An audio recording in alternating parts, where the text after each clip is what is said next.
నమస్కారం ఘంటారావానికి స్వాగతం. ముందుగా ప్రధాన అంశాలు.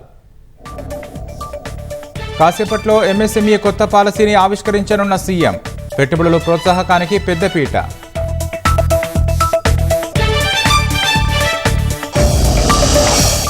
వట్టెం పంప్ హౌస్లో నీళ్లు ఎప్పుడు తోడేస్తారన్న కేటీఆర్.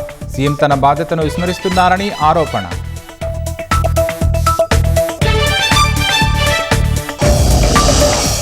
సంగారెడ్డి జిల్లా ఇస్నాపూర్లో రోడ్డు ప్రమాదం. ద్విచక్ర వాహనాన్ని ఢీకొని లారీ, 2 మృతి.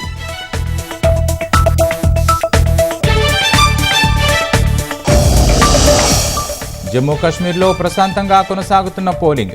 9 వరకు 11.11% నమోదైన ఓటింగ్.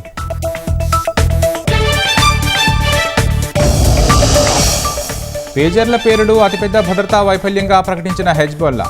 ఇజ్రాయెల్ గూఢచార సంస్థ పనేనని అనుమానం వ్యక్తం.